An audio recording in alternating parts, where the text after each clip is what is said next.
बाबा साहब जब महाराजा सयाजीराव गायकवाड़ जी 1913 में मुंबई में गए हुए थे, वहां भी एक उनका छोटा सा स्थानक है, महल है, और वहां पर वो एकत्र करते हैं उन छात्रों को कि जो प्रतिभाशाली हैं और उनको विदेश में उच्च शिक्षा के लिए भेजा जाता है। तो यहाँ से मैं सबसे पहले नमन करूंगा उन दादा कृष्णा जी के लश्कर को, जिन्होंने बाबा साहब को पहली बार महाराजा सयाजीराव गायकवाड़ जी से मिलवाया और अप्रोच की। बालक भीम को ये प्रतिभाशाली छात्र है और गरीब है, भारत में जाति प्रथा के कारण अपमानित हो के अभी तक यहाँ तक पढ़े हैं, उनको विदेश में उच्च शिक्षा के लिए भेजा जाए। तो ये पहली सिफारिश दादा कृष्णा जी के लिए की। इसके लिए उनके लिए सम्मान में नमन करने के लिए 2 तालियां तो आप बजा ही दें कम से कम। इसकी शुरुआत कहाँ से हुई? संकल्प भूमि की शुरुआत यहाँ से हुई। दादा कृष्णा जी केलुस्कर ने बाबा साहब को महाराजा सयाजीराव गायकवाड़ से मिलवाया और फिर इसके बाद बाबा साहब वडोदरा नगरी में आए और उनको स्कॉलरशिप स्वीकृत हुआ और बाबा साहब विदेश पढ़ने गए। जब बाबा साहब विदेश पढ़ने गए तो उसमें शर्त ये थी कि डॉक्टर भीमराव अम्बेडकर जब आप उच्च शिक्षा ग्रहण करके यहाँ पर आएंगे तो कम से कम आप अपनी सेवा 10 साल तक के लिए यहाँ महाराजा सयाजीराव गायकवाड़ परिवार को उनके राज्य को देंगे। उसी शर्त के अनुसार बाबा साहब यहाँ पर आए थे। सच तो ये है कि जिस दिन बाबा साहब को विदेश में उच्च शिक्षा के लिए महाराजा सयाजीराव गायकवाड़ ने भिजवा दिया, जिस दिन कृष्णा जी केलुस्कर जी ने बाबा साहब के लिए स्वीकृति कराई, स्कॉलरशिप की विदेश में उच्च शिक्षा के लिए, संविधान के अंकुरण की शुरुआत उसी दिन हो गई थी कि डॉक्टर भीमराव अम्बेडकर जी को ये स्कॉलरशिप सैंक्शन नहीं हुआ था। ये डॉक्टर भीमराव अम्बेडकर जी को संकल्प के अपने संकल्प के माध्यम से इस देश का संविधान लिखने की स्वीकृति हुई थी। यह बात हमको बाद में जाकर पता लगी। फिर बाबा साहब नौकरी करने के लिए बड़ौदा आ गए। वो कहानी सभी को पता है कि वो पद पर बाधित हुए। उन दिनों पेशवा लोग होते थे, पेशवाओं का नाम तो बहुत सुना होगा। उन दिनों को वाद था, ब्राह्मणवाद नहीं था। उन दिनों का जो वाद है वो पेशवावाद था। पेशवा लोगों ने महाराजा सयाजीराव गायकवाड़ जी के सामने बिल्कुल खड़ा कर दिया कि आपने एक बाहर जाति के विद्यार्थी को, व्यक्ति को हमारे सर पर लाके बिठा दिया, रोजाना ऑफिस में आप पानी होते रहे। लगभग 9वां-10वां दिन था उनको नौकरी करते हुए। तो यहाँ का एक न्यूज पेपर था उस टाइम का, जिसका नाम है सयाजी समाचार। उन दिनों पेपर ऐसे नहीं छपते थे जैसे आजकल हमको मिलते हैं। हाथ से लिखा जाता था और हाई साइक्लो स्टाइल करके उसको बांटा पब्लिश किया जाता था। ये उन दिनों की कहानी है। तो उस न्यूज पेपर वाले ने बाबा साहब का इंटरव्यू किया और बाबा साहब का इंटरव्यू इस तरह पूछा कि आप सबको एक साथ लाना चाहते हैं तो इसका फॉर्मूला क्या है? तो बाबा साहब ने कहा, तो उस पत्रकार ने पूछा कि आप सबको एक साथ लाने की बात कर रहे हैं, किस तरह आप सबको एक साथ लाओगे? तो बाबा साहब ने कहा इसका एक विकल्प और भी है। शिक्षा तो विकल्प है ही, दूसरा विकल्प है इंटरकास्ट मैरिज, अंतर जातीय विवाह।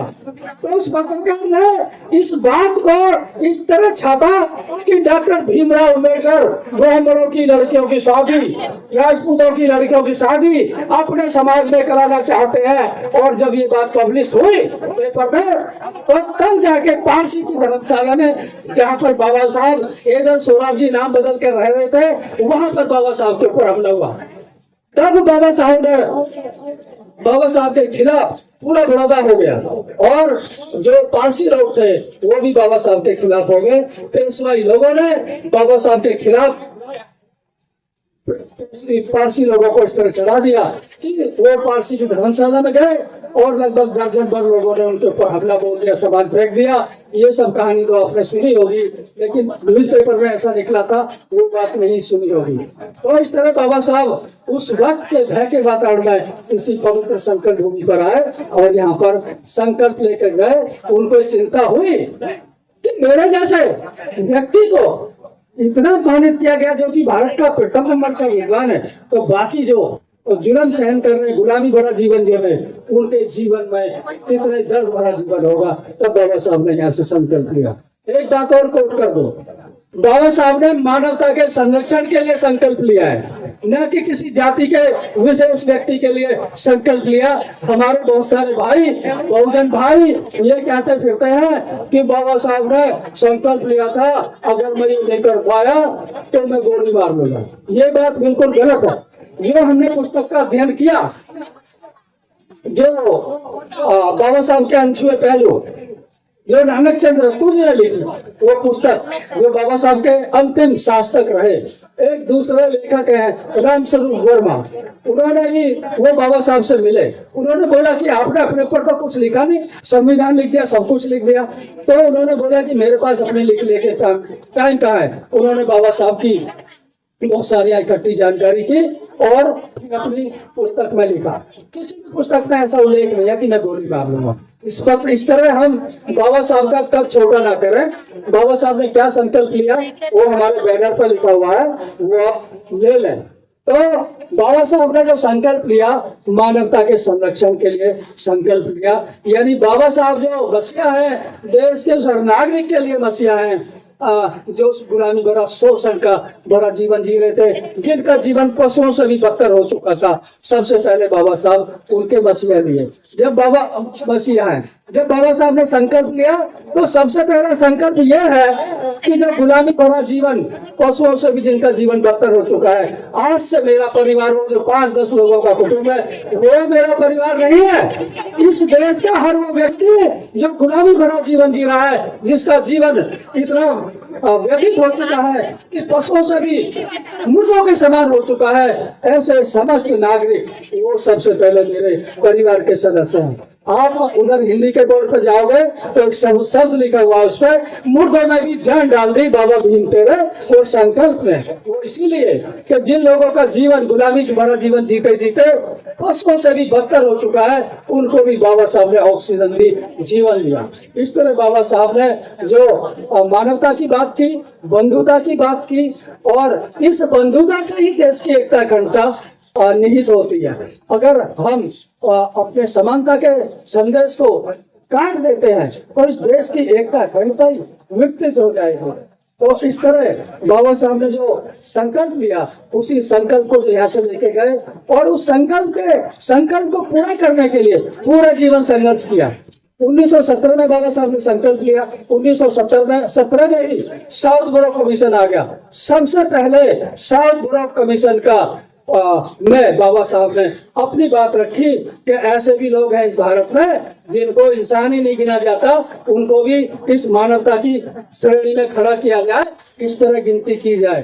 तो इसका मतलब यह हुआ कि बाबा साहब ने जो संकल्प लिया, उसी श्रेणी में आगे चलते चलते अनेकों क्रांतियां करते करते और बाबा साहब पहुंचे संविधान सभा तक। संविधान सभा में जाकर फिर उन्होंने भारत का संविधान दिया।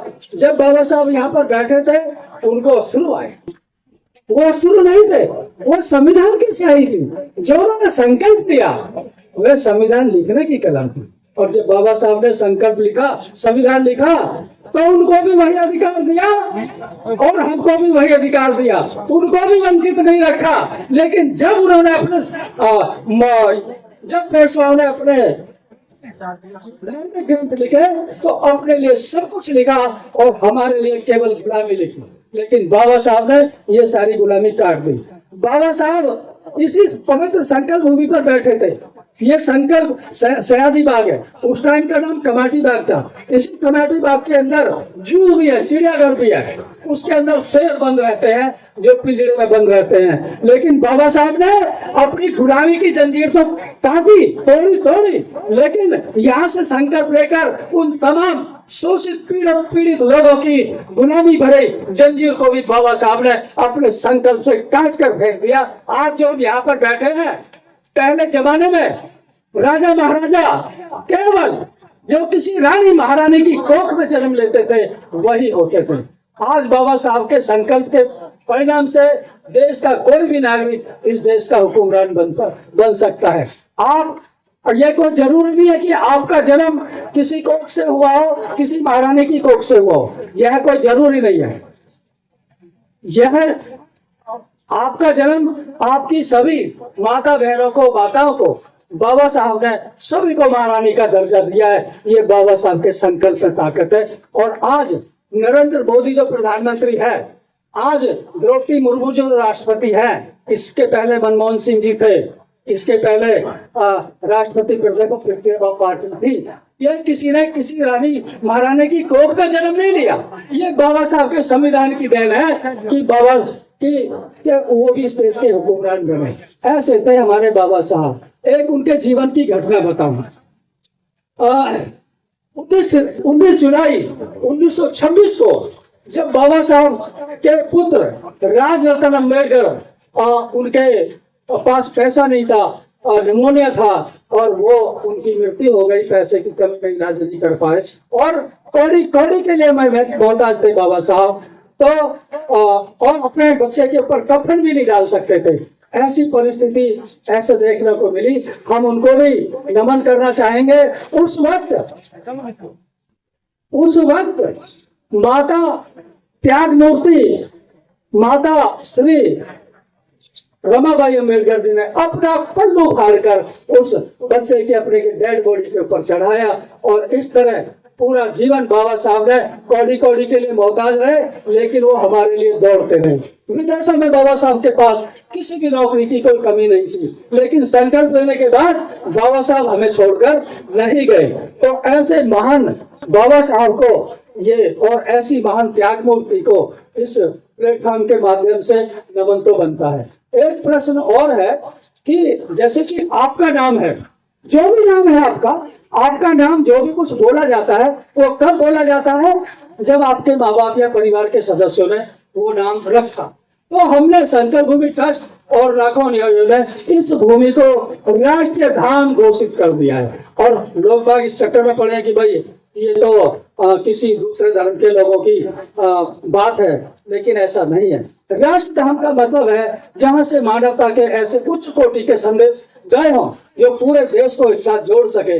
ऐसी भूमि भारत में एक ही है। यूं तो भारत में अनेक धर्मों के बहुत सारे धार्मिक स्थान है, उनको कुछ लोग धाम के नाम से जानते हैं, लेकिन ये जो धाम है ये ऐसा धाम है कि बाबा साहब ने सभी जातियों के लोगों को, सभी धर्म के लोगों को इसी भूमि से सब कुछ, सारे अधिकार बराबरी के माध्यम से दिए। यहाँ तक कि कोई भी व्यक्ति इस देश का हुक्मरान बन सकता है। इसके लिए हमने इसको राष्ट्र धाम घोषित कहना शुरू किया है। जब हम राष्ट्र धाम बोलेंगे तो दुनिया बोलेगी और कल आने वाले टाइम में प्रधानमंत्री और राष्ट्रपति भी इसको राष्ट्रीय धाम बोलेंगे। और आप खड़े हैं उस पवित्र संकल्प भूमि, पवित्र धाम पर जहाँ पर बाबा साहब ने संकल्प लिया और हम सबके लिए विशेष संकल्प लिया। बहुत बहुत सभी का साधुवाद।